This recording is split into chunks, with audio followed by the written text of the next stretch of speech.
That sounded like a fighter jet overhead. The capital of Ukraine is under attack. The war in Ukraine has begun. And as the Ukrainian people brace, the world stands at the doorstep of what could be the most significant conflict in Europe since World War II.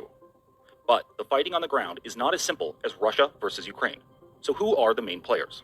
First, of course, there's Ukraine, led by President Vladimir Zelensky.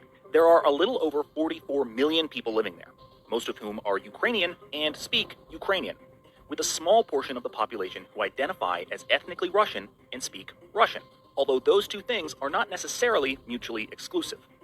Ukraine has an estimated 250,000 active military personnel, with close to 1 million more reservists who can be called upon as needed.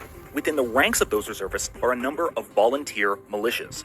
These groups have played a large role in Ukrainian history. Most recently, they were credited with holding the front lines during the 2014 conflict with Russia. However, many of these resistance fighters have ties to far-right ideologies, including neo-Nazism.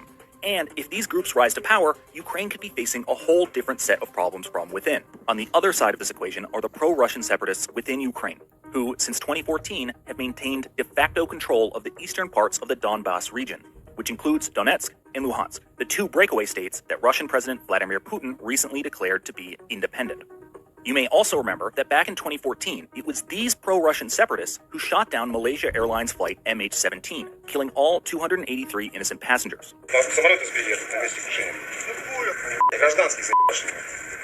Since then, their grip on the region has tightened, and there is some evidence to suggest they have support among the local population, although their sovereignty is not officially recognized by anyone other than Russia.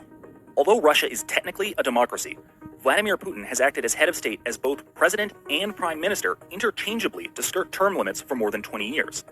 And while there are opposition parties, Putin has managed to keep them suppressed and maintain control of the parliament, known as the Duma, to receive speedy approval for his agenda.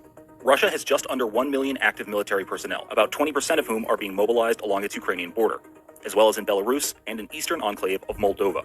Back in 2014, Russia annexed Crimea from Ukraine, and now seems poised to come back to finish the job in the Donbas region.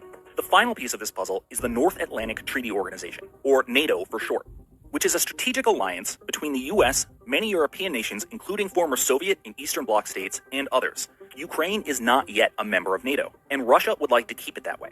NATO has thus far taken military intervention off the table, but its members are supporting Ukraine with financial aid, military equipment and training, and levying sanctions against Russia that could have grave consequences for their economy. In the coming days, we are likely to see action on the parts of all of these groups, with Ukraine, volunteer militias, and NATO on one side, and Russia, its allies, and pro-Russian separatists on the other. As the war unfolds, Yahoo News will have the latest.